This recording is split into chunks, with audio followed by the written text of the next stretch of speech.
রমজান মাসে কোন কোন কাজগুলো করলে রোজা ভাঙবে এবং সেগুলোর কাফফারা হিসেবে কি দিতে হবে? পান, আহার, স্ত্রী সহবাস অথবা হস্তমৈথুন, ইচ্ছাকৃত বীর্যপাত, এই বিষয়গুলো সাধারণত রোজা ভঙ্গকারী হয়।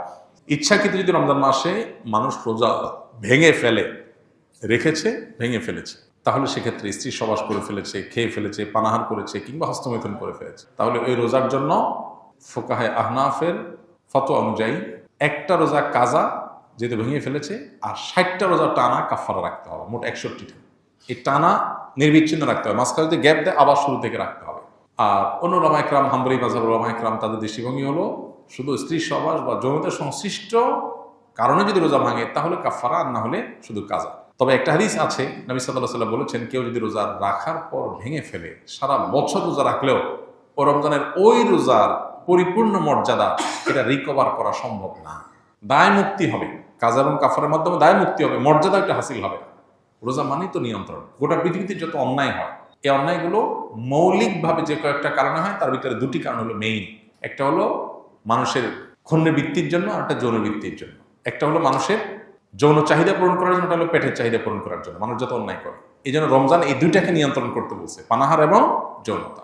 এগুলো যদি নিয়ন্ত্রণ করার ট্রেনিং নেয় মানুষ, তাহলে যেখানে সেখানে এগুলোর জন্য সে নিজের আদর্শ বিকিয়ে দিবে না।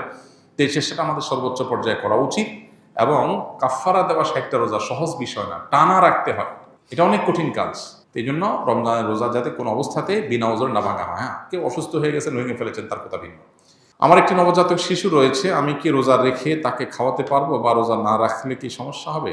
রোজা রেখে বাচ্চাকে তো খাওয়াতে কোনো সমস্যা নেই, রোজা রেখে তো নিজে খেতে অসুবিধা, বাচ্চাকে খাওয়াতে কোনো অসুবিধা নেই। তবে কোনো মা যদি রোজা না রাখেন, বাচ্চাকে খাওয়াতে হবে সেজন্য, তো সেটা জায়েজ নেই। এতটুকু ঠুনকো অজুহাতে রোজা না রাখার সুযোগ নাই।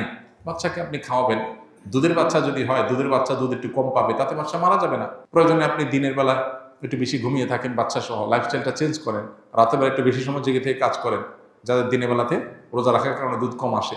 বিভিন্নভাবে আমরা এটা রিকভার করতে পারি, বিকল্প খাবারের ব্যবস্থা করতে পারি। হ্যাঁ, কোনো রাস্তা যদি না থাকে, মরণাপন্ন হয়ে যায়, আল্লাহ না করুক, এরকম রিস্ক করলে তখন রোজা না রেখে অন্য সময় রোজা রাখার সুযোগ আছে। আমার বাবা চোখের জেনা করে, মহিলাদের সাথে শয়তানি করে, এখন আমার করণীয় কি? আমার বাবাকে দেখলে ঘৃণা লাগে, তার সাথে কথা বলতে মন চায় না। খুবই দুর্ভাগ্যজনক এবং অত্যন্ত লজ্জাজনক একটা বিষয়।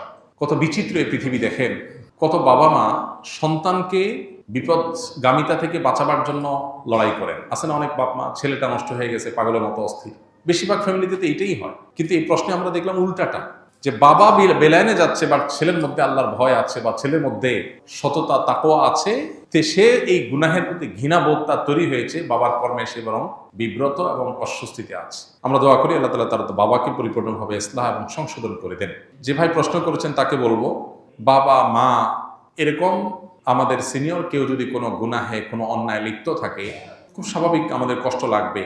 এই কষ্টের কোনো সীমা নাই, কিন্তু মনে রাখতে হবে দিন শেষে আমরা আল্লাহর গোলাম, আল্লাহর দেওয়ার সীমা আমরা ক্রস করবো না।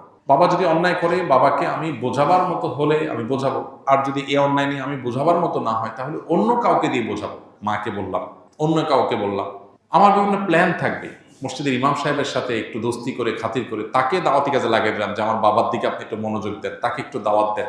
যারা এলাকাতে দাওয়াতি কাজ করেন, বিভিন্ন ইসলামিক অর্গানাইজেশন, মুভমেন্ট, দাওয়াতি কাজের সাথে আছেন, তাদেরকে ধরাই দেন, তারা যেন আপনার বাপকে টার্গেট করে দাওয়াতি কাজ করে তাকে যেন ইসলাহের উদ্যোগ নেয়। আপনি বিভিন্ন প্ল্যান করেন, আর সেই সাথে চোখের পানি ফেলেন।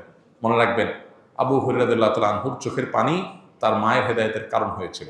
যাই না আমরা নবীজির কাছে এসে বলছেন, ইয়া রাসূলুল্লাহ একটু দোয়া করেন আমার মায়ের জন্য, আমার মা ইসলাম গ্রহণ করে নাই এখনো, আমাকে প্রচুর মারধর করে, আমি মুসলমান হয়েছি সেজন্য। নবী সাল্লাল্লাহু আলাইহি ওয়াসাল্লাম দোয়া করে দিয়েছেন, আল্লাহ আবু হুরায়রার মাকে তুমি হেদায়েত দাও। বাসায় যায় দেখে মা ইসলাম গ্রহণ করার জন্য প্রস্তুত। তো এই জন্য দোয়ার প্রতি ইয়াকিন থাকতে হবে। নবী সাল্লাল্লাহু আলাইহি ওয়াসাল্লাম বলেছেন, আল্লাহর কাছে দোয়া করবা ইয়াকিন নিয়ে, যে আমার দোয়ায় কাজ হবে।